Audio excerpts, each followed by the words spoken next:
Ce jour dédié pour l'élévation de l'âme, le Inushama de Urida Batrana, de poète Bat Julie, Zechronam Livracha. Oui, Daniel. Déjà, je veux savoir si dans très proche, nous pouvons étudier en profondeur la profonde de la Tefila. Et aujourd'hui, si vous pouvez faire une introduction sur l'importance de la Tefila et du dialogue qu'on peut avoir avec Hachem. Ouais, c'est un sujet qu'il faut aborder. Sans prendre la fila, je ne connais pas. Le sens profond de la fila, c'est le vrai sens profond, je ne sais pas ce que c'est. Ça ne nous concerne pas, on va dire.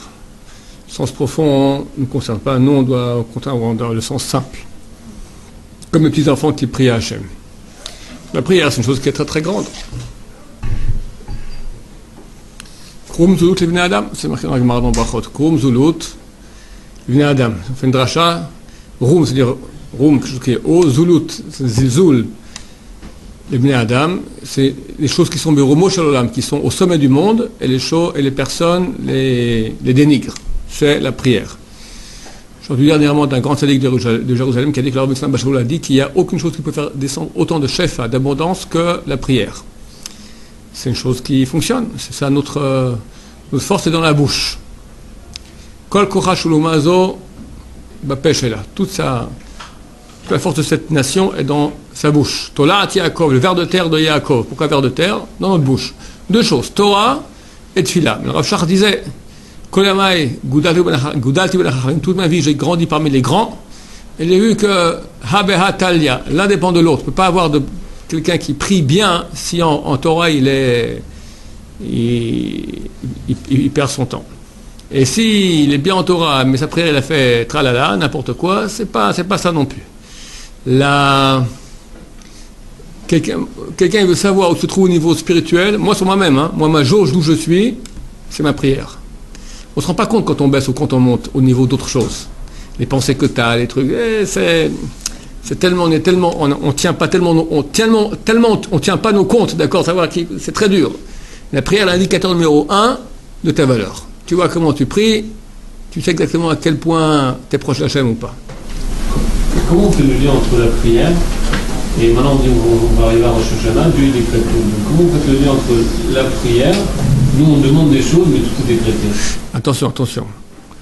Je comprends ta question. Tu parles de préparation maintenant à Rosh Hashanah. Tu parles maintenant, vu que tout est décrit à Rosh Hashanah, si maintenant moi je prie à Hachem, envoie ma parnassa, que tu as vu mon minus en banque, mon over en banque, fais quelque chose à Hachem, d'accord? La réponse elle est très simple. Tout est fixé à Hachem comme une arborescence. Hachem n'est pas fixé maintenant que tu auras tant et tant d'argent en banque. Absolument pas. Hachem, il a fixé à Rosh Hashanah, et c'est fixé, c'est super fixé, une arborescence. Tu feras bien Birkat Amazon, tu auras plus d'argent. Tu prieras mieux, tu auras plus d'argent. Tu feras pas Birkat Amazon comme il faut, tu vas bonzer respect à ta femme, tu vas te mettre en colère, tu vas parler de la shonara, toutes les choses qui amènent le contraire de la parnassa, d'accord? Tu vas pas donner le maaser, tu vas parler de la tzedaka, qu'est-ce qu'il y a encore les choses tu marches sur le pain, tu vas marcher sur les miettes, ça amène la pauvreté, suspendre le pain, ça amène la pauvreté, toutes ces choses-là. Alors Hachem, lui a fixé. Le top, ça sera 10 000 euros par mois, le moins, ça sera moins 5 000. Ça peut être plus 100 000 et moins 100 000, d'accord? Et en fonction, il décide exactement. Et tout est fixé. Ça, c'est fixé à Rosh Hashanah. Toi, en fonction de tes choix durant l'année, tu vas fixer que ça dépend d'un ça en fonction de la trame qui a été fixée à Rosh Hashanah. Tu as compris ce que je veux dire? En fonction de mes masses. En fonction des actions. Hachem a décidé que si le 1er janvier tu feras ta prière, le 2 janvier tu feras ta prière comme il faut, tu as une échelle de 1 sur 100, d'accord? En fonction de ça, tu auras 10 shekels pour chaque bon point sur 1 sur 100.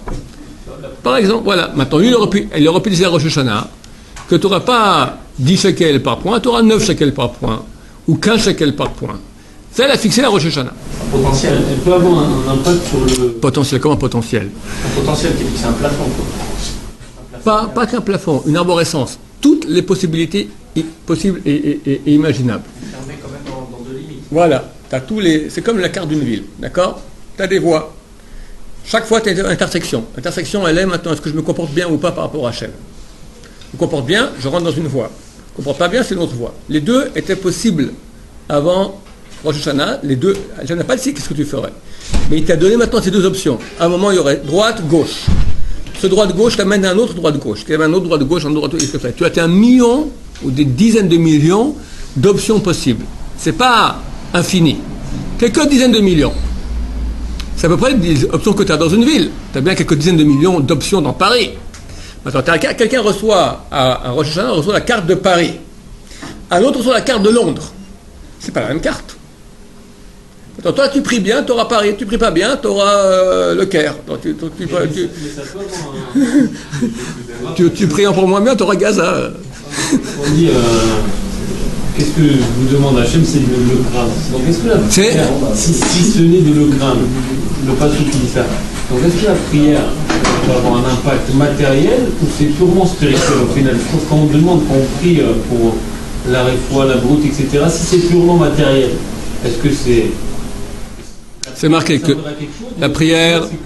Bon, il faut que j'explique très bien la prière.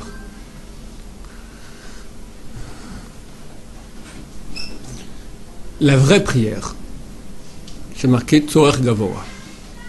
C'est une nécessité pour en haut. C'est une nécessité pour en haut, c'est pas pour nous. La vraie prière, elle est pour Hachem. À quoi Hachem a besoin de mes prières? Non. Mais Hachem, son but est dévoiler sa bonté sur terre. Maintenant, il ne veut pas la dévoiler de façon infinie, sans justice. Il veut la dévoiler à celui qui se rapproche plus de lui, lui donner plus. Celui qui se rapproche moins de lui, lui donner moins. C'est aussi une bonté. Ça permet à chacun d'obtenir par son mérite. C'est un bien. C'est un bienfait aussi. Si tout le monde recevait automatiquement, alors c'est pas moi, ça ne m'appartient pas, ce bien que je reçois. Je n'y ai pas droit. Le fait d'avoir droit, le fait que ce soit le mien, d'accord, j'y ai droit, ça m'appartient à moi, je me suis fait quelque part, ça me revenait un peu. C'est vrai que rien ne nous revient vraiment. Mais au moins je peux dire, j'ai bossé pour. Donc c'est quoi ce Tzorer Gavoa, cette nécessité d'en haut? Hachem veut dévoiler sa bonté. Maintenant, comment on fait pour amener sa bonté?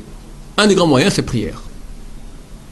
Le fait que je puisse m'adresser à Hachem, et lui, en fonction de ma prière, qui est du fond du cœur, qui est en supplication, qui est vraiment une prière, il amène son flux de bonté sur moi ou sur Am Israël, etc. En cela, il dévoile sa bonté au monde.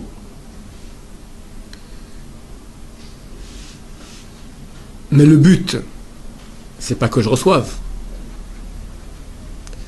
Le vrai but, c'est quelque part aider Hachem à dévoiler sa bonté.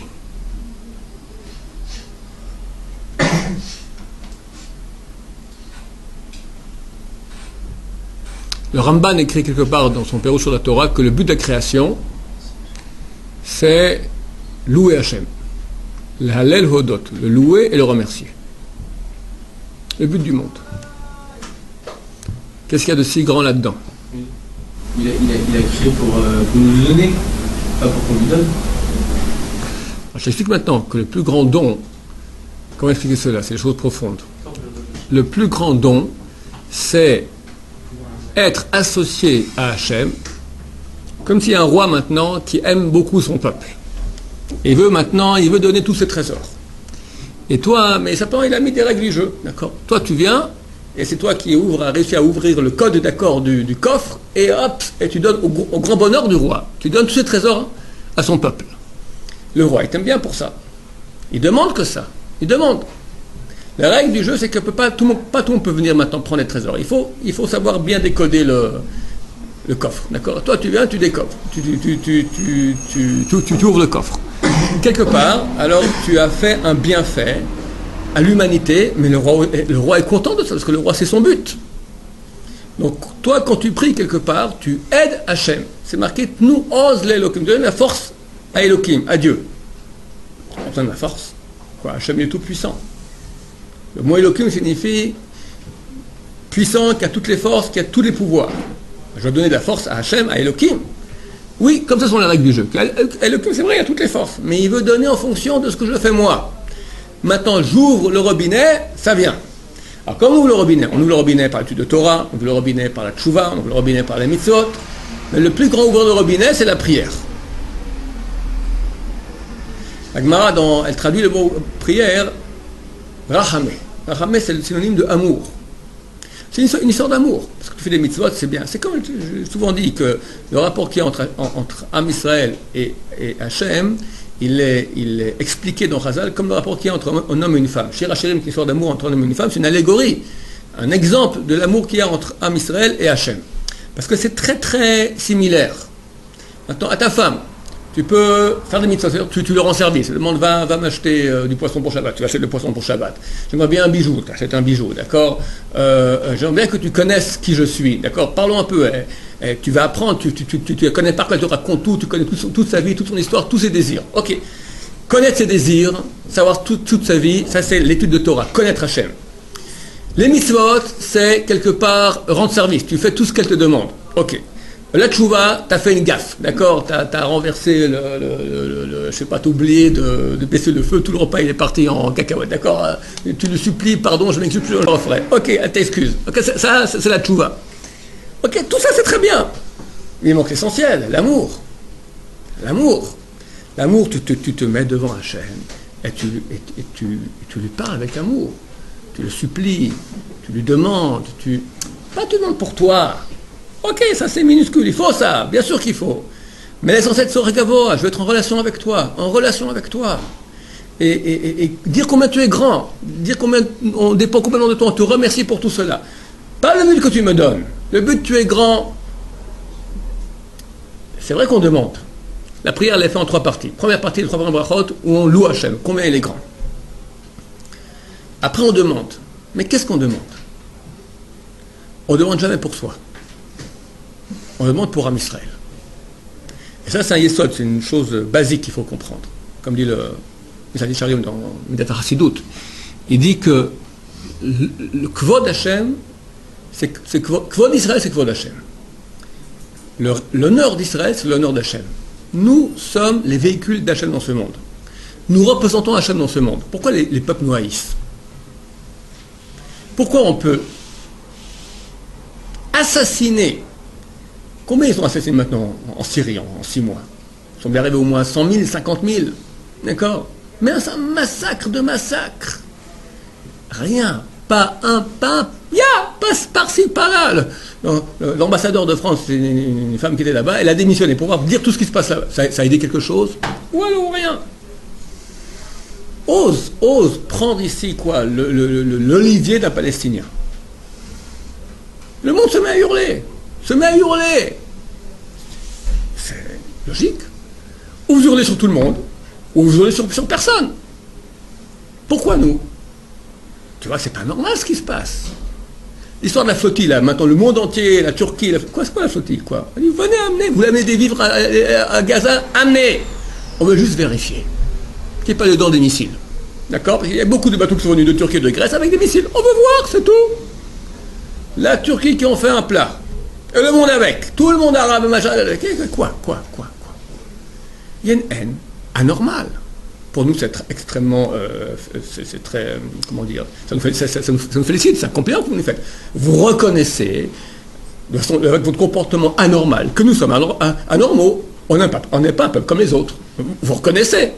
On n'est pas un peuple comme les autres. Aucun peuple a subi Auschwitz. Un programme pas d'instruction, d'anéantissement total par gaz, 17 000 par jour, dans les bons jours d'Auschwitz. On est un peuple pas normal. Vous reconnaissez ça, vous-même dans votre comportement. Si on était comme tous les autres, on fait ce qu'on veut, d'accord? Aucun peuple normal. Bon, peut-être qu'il y a une erreur chez nous. Chaque fois que j'ouvre les nouvelles, Hachem, je comprends qu'on est le peuple élu. Quoi élu? Oui, on est le peuple d'Hachem, exactement. Et vu que dans le monde il y a beaucoup de mal, on nous hait. Oui. Il y a beaucoup qui nous aiment bien aussi. Mais dans les médias, on les voit pas beaucoup. Les médias sont tenus par les dirigeants du mal. Ça c'est clair, d'accord? En gros, d'habitude. Donc, le Kvod Hashem, le Kvod d'Israël, c'est Kvod Hashem. L'honneur d'Israël, c'est l'honneur d'Hachem. On est ensemble, on est imbriqués. Hachem, c'est quelque part le mari, et Am Israël, c'est la femme. On est mariés. Au Mont Sinaï, Dieu, il a fait un acte de mariage avec Am Israël.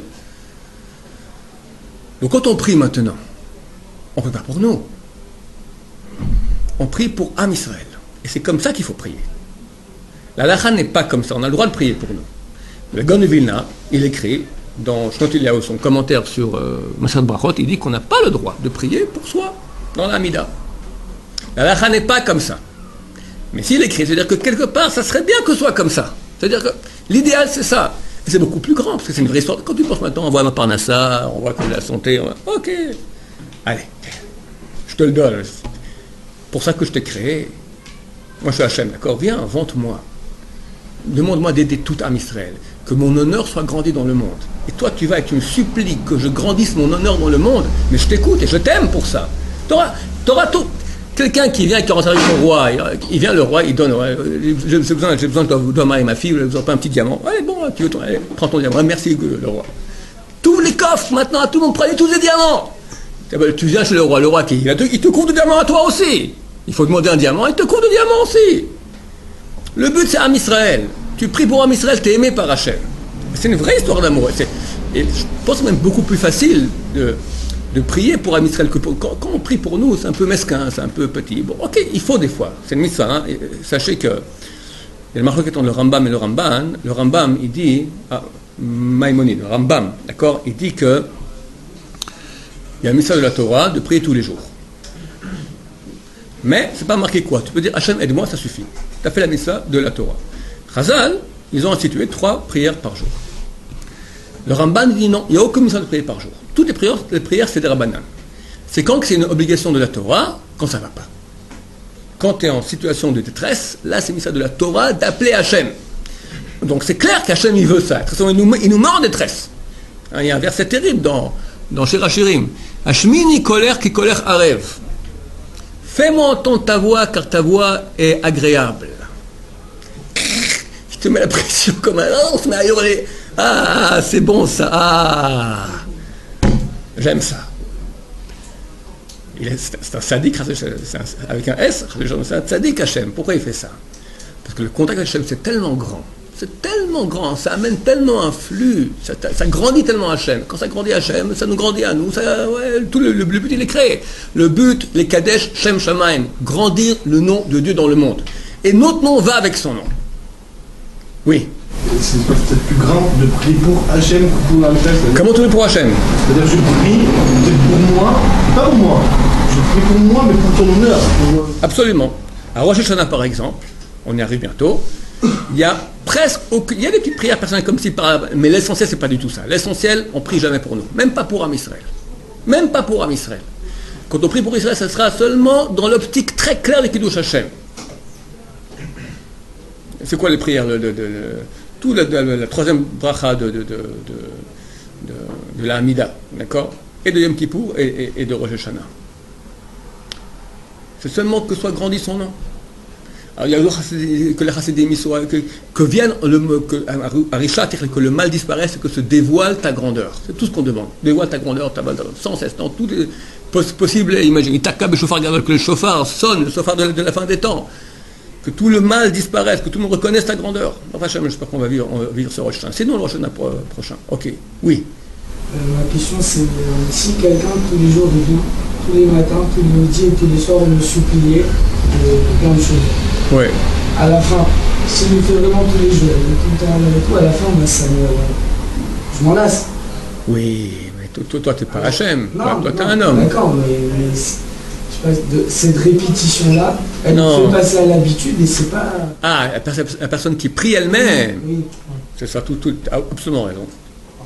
C'est pour ça qu'il faut travailler là-dessus. C'est très difficile. Une histoire d'amour. Quelqu'un, quand tu vas te marier, tu as beaucoup aimé ta femme. C'est comme ça, elle est jeune, sympathique, l'amour est nouveau. Bon, après 30 ans, on est habitué. Même pas après 30 mois, d'accord, on est déjà habitué. Il y a un travail de renouveau à mettre dans le couple, absolument. Et ça se fait en parlant d'amour, en travaillant l'amour. Il faut dire des mots d'amour à sa femme, etc. Ça peut être 70 ans de vie d'amour intense dans le couple, ensemble. Oui, ça peut être. Alors, est-ce qu'on a maintenant l'habitude de rentrer et on devient techniquement Tu rentres à la maison, tu as fait manger, bonjour, bonjour, au revoir, c'est chacun il a ses rôles techniques. Ok? Et le couple il est mort. Ils vivent ensemble. On s'aime bien. Il y a une fois un sondage, ils ont demandé à des maris, c'est un truc très très secret, il ne fallait pas que les femmes soient au courant, est-ce que vous seriez prêts à changer de femme? Mais sans tout le travail que ça demande, rien que lui dire déjà, celui qui casse les pieds, ça sera triste, et puis le divorce, machin, rien. Tu fais une petite demande, tu vas dormir le matin, le soir, tu dis bye bye, c'est l'une, le matin tu lèves le deuxième, c'est une autre à la place. D'accord? Alors je crois que 30% des maris ont répondu oui. Et ceux qui ont fait le sondage ont dit que les 70 autres qui n'ont pas répondu oui, c'est pas que c'était parce qu'ils étaient heureux avec leur femme. C'est parce qu'ils ont dit, on ne sait pas s'il y aura la place. Alors, ma femme, je gère. Ah, c'est pas génial, mais bon, je me suis habitué. Je sais comment on fait, on s'est arrangé, maintenant ça va. Techniquement, il y a des hauts, il y a des bas. Techniquement, ça va. Changer, il faut tout reprendre à zéro. C'est un peu casse-pied. Il y a certains risques dont je préfère ne pas le prendre. 30% ont dit je préfère le risque plutôt que ce que j'ai aujourd'hui à la maison. Les 70 qui sont habitués, c'est de l'habitude. Il y a sûrement une partie que c'est l'amour délirant, j'imagine aussi. Mais nous, on doit faire qu'il y ait à la maison un amour délirant, absolument. Ça se travaille. 30 ans de le garder, mais c'est beaucoup plus beau après 30 ans, mon cher ami. Bien sûr. C'est très beau, c'est beaucoup plus grand, beaucoup plus profond.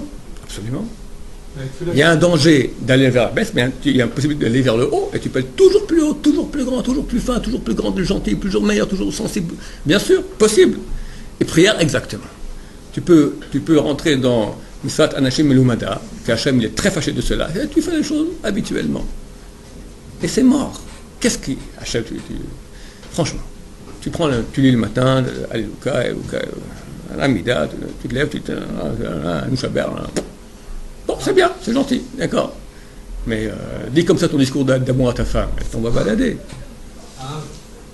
On va balader. Hachem est Rahman, ok, dit, je comprends qu'ils viennent, c'est difficile, c'est vrai que c'est pas facile. Mais c'est au moins quelques moments d'amour. Je vous dis que la prière est appelée amour. En araméen, Rahamé, amour.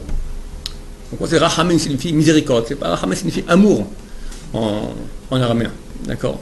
Donc c'est une histoire d'amour. Maintenant, l'amour, il peut aller en grandissant. C'est vrai. Et ça, je comprends de quoi tu parles. Et je répète souvent ici, aux élèves de la yeshiva, ceux qui ont, excusez-moi le terme, bouffé ça depuis qu'ils sont petits, la prière morte. Pour rendre la prière vivante, c'est une résurrection des morts. C'est possible, mais il y a beaucoup de travail. Les Baal Tshuva qui viennent à la yeshiva, qui n'ont jamais prié de leur vie, et commencent à se mettre là-dedans. Et ils rentrent tout à coup, c'est un monde fantastique. Tu t'adresses à Hachem, tu sens que tu t'adresses à Hachem, et puis il y a un feedback. Ça existe. Quand on a fait ça depuis 15 ans, en pensant à tout sauf à ce qui est marqué, c'est très dur de commencer à y penser. C'est très dur. C'est comme, voilà, tu as 15 ans avec la même femme, tu n'as aucun amour pour elle, mais maintenant tu deviens amoureux d'elle.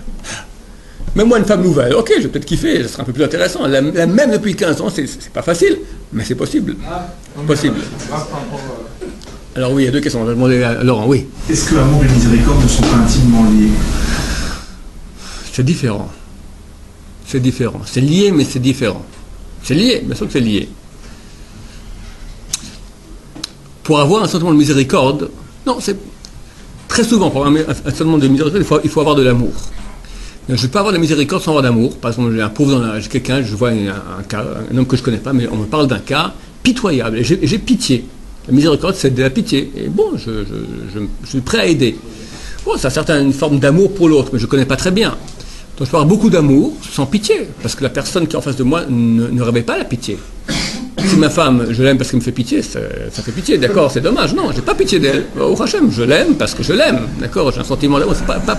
C'est lié, parce que plus on aura d'amour pour quelqu'un, plus on sera sensible à sa douleur, donc on aura pitié. C'est pas forcément qu'on doit avoir une forme d'amour qui est dans celle, parce que l'autre est en situation de demande et de douleur, de manque. On peut être en situation d'amour sans qu'il y ait. Nous, oui, Hachem, il y a deux façons qu'on s'adresse à Hachem. Ou bien on demande la Rahmanout, la miséricorde, ou la Hanina. Rahum ve Hanoun. Rahum, c'est quand on fait vraiment pitié. Hanoun, c'est quand on ne fait pas pitié, Mais on demande maintenant, Hanou donne-moi Hinam, gratuitement. On ne mérite pas. Je ne suis pas exigé, mais je demande gratuitement. Tu nous aimes, on est tes enfants, gratuitement. Oui, Samuel. Vous avez pris l'exemple de la femme. Donc, quand on va lui parler d'amour, on va lui parler personnellement.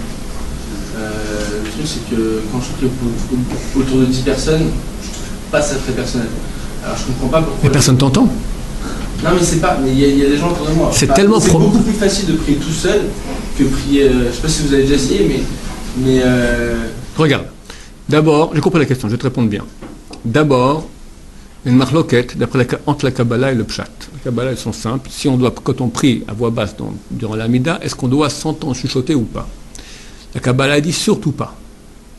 Le Pshat dit surtout, il faut t'entendre. Bon, c'est vraiment une marloquette très grande. Chacun fera comme il veut. Mais on peut comprendre le sens de la Kabbalah quand on est en relation très très intime avec Hachem dans la prière, où c'est tellement haut que même les mots, on ne veut même pas les prononcer tellement ça vole haut. C'est trop bas déjà de s'entendre. on n'est pas dans une échelle terroriste. Ça change rien. Ça change rien que quoi, toi dans la Mida, tu n'entends pas les gens à côté de toi, de toute façon. Attends, je vais t'expliquer. Voilà, je sens leur présence. Non, alors le Shulchan Aruch, il dit, donne-moi le Mishnah Berurah Aleph, s'il te plaît. Pas aucun Moussar, Shulchan Aruch, la loi. La loi, comment on doit prier? Siman Tzadikret, Tzadikret, signifie Moi, Tzar. je parle de ce que je ressens. Parce que Attends, j'ai compris ce que tu ressens, je te dis ce qu'il faut faire. D'accord? Je n'entends pas, il faut faire ça. Attends, je vais te répondre jusqu'à la fin, d'accord? Attends, laisse-moi finir jusqu'à la fin. Je te donne tu seras content à la fin. Celui qui prie, il doit comprendre le sens des mots qu'il dit. Ça, c'est pour ta question, Daniel. On va penser les mots qu'on dit. Maintenant, c'est vrai qu'il faut mettre beaucoup plus d'intention. Comme tu dis à la femme, je t'aime, il y a un trémolo, d'accord, c'est tout dans le cœur. Veyarchov, il pensera Kilo Shrina Kenegdo, comme quoi la Shrina est en face de lui. Ça, déjà, il me dit c'est un peu difficile, mais pas difficile. C'est un peu difficile parce qu'on ne voit pas la Shrina, mais avec un peu d'attention, on peut penser et s'imaginer vraiment que la Shrina est devant nous. Ça aide beaucoup. Et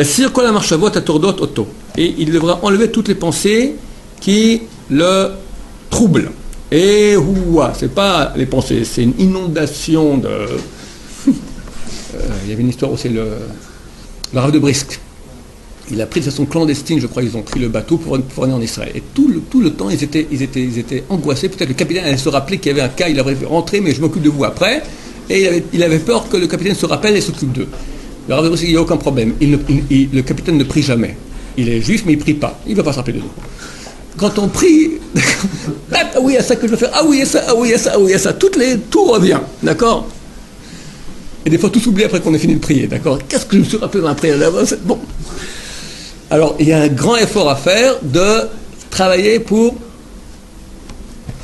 aucune pensée, ou si elle vient, s'arrêter, la laisser passer, et revenir à prier à Hachem. Ad shetishaer. Je finis, c'est important. Ad shetishaer machashavto, jusqu'à ce que devienne sa pensée, le kavana et son intention, deux choses, la pensée, donc je pense à ce que je dis, et kavana, le cœur que je mets dedans, zaka, pur, betfilato dans sa prière, ve'yarshov, et il pensera. Kilu aya medel lefnemer basavadam, et il pensera comme s'il était devant un roi de chair et d'eau, comment il aurait dit ses paroles, comment il aurait pensé ce qu'il dit, pour pas se tromper, à plus forte raison, devant le roi des rois, que je vous ressemble béni soit-il, qui voit nos pensées. Et ainsi faisaient les chassidim, les pieux.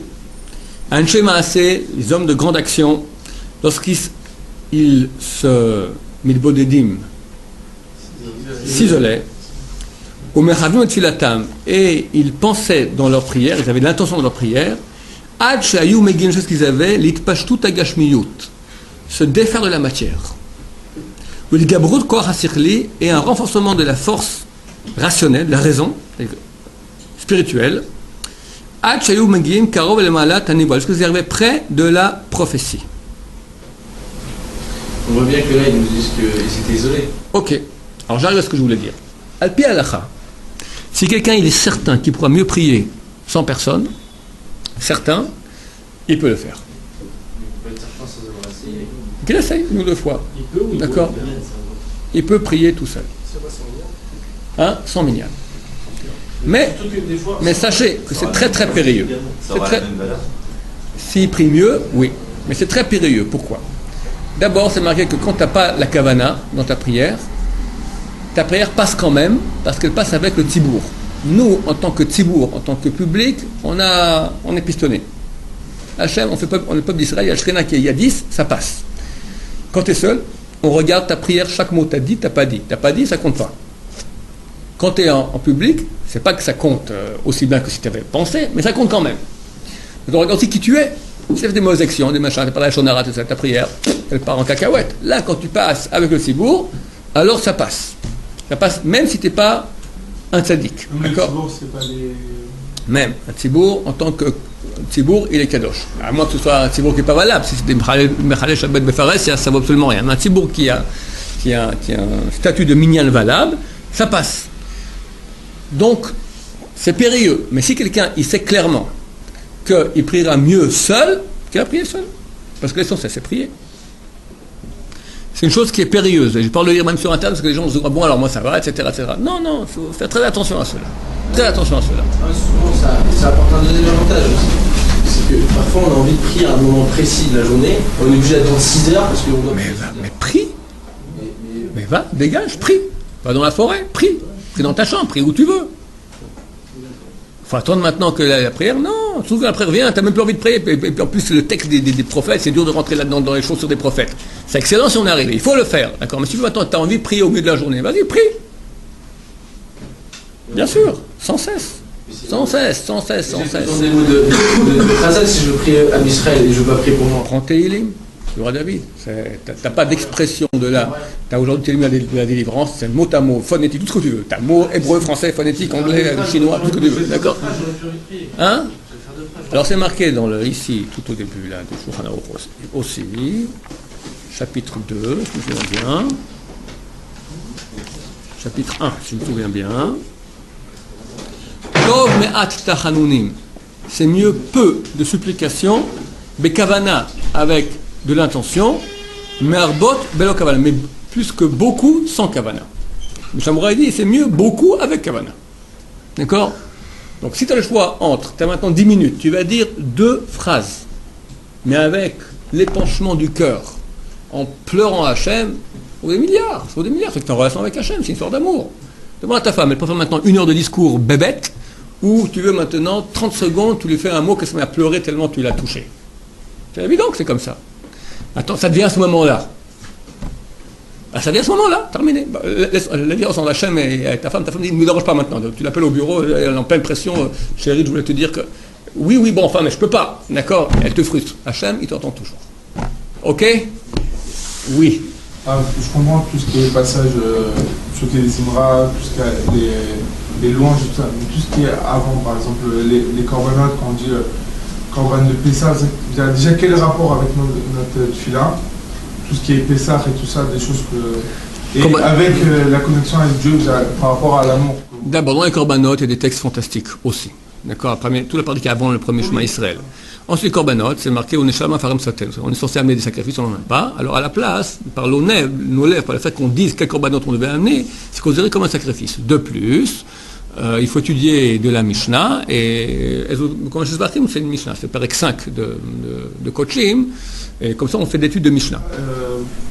Pourquoi vous avez eu le Beth Amikdash et le Korbanot? Si la Tefila c'est plus grand, pourquoi les Korbanot? Les Korbanot c'est juste des cadeaux, je donne un cadeau à Dieu. Non, Korbanot c'est des choses extrêmement hautes. Il n'y a pas de Tefila. La Tefila c'est des paroles. Il y a Tefila, il y a Korban, il y a 2 choses. Et les 2 sont importants. Les 2 sont importants. Oui. Non, je veux savoir, la prière Shabbat, qu'est-ce qu'on a le droit, qu'est-ce qu'on n'a pas le droit, et est-ce qu'on a le droit de prier pour soi, mais en réalité pour Hachem? Je fais des demandes à Hachem. On peut tout faire Shabbat sauf des choses tristes. On peut demander à Hachem, tout ce qu'on veut. passer un Shabbat. Tu ne peux pas après Hachem, j'ai un overdraft à la banque, 25 000 shekels, faites que je ne l'ai plus. Ça, il ne faut pas le faire, pourquoi? Parce que tu es triste. La refoua, on ne peut pas normalement.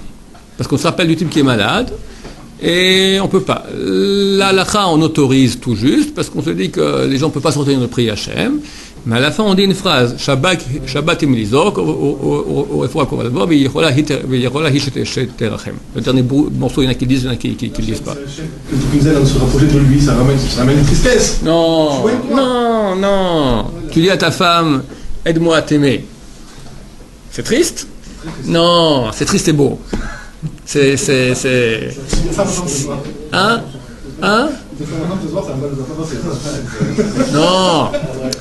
Non, je t'aime tellement. Comme ça, il faut dire, je t'aime tellement. J'aimerais tellement t'aimer encore plus. Tu vas faire chialer, bien sûr, ça heureuse comme tout. Tu diras, c'est Rav Shaya. Rav Shaya qui m'a dit.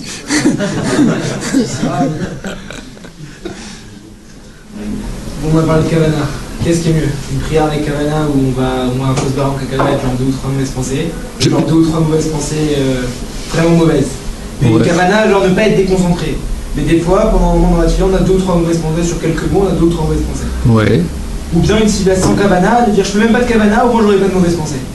Mais pourquoi c'est pas le Kavana, il n'y a pas de mauvaise pensée? Je comprends pas où est le rapport. Moi, vraiment, quand je prie, voilà, des fois j'essaie de mettre la Kavana, et il y a dans ma tête vraiment des trucs vraiment pas propres qui viennent. Et qui était avec Kavana, et sans Kavana, ils viennent pas? Bah, c'est sûr, parce que Avec Kavana.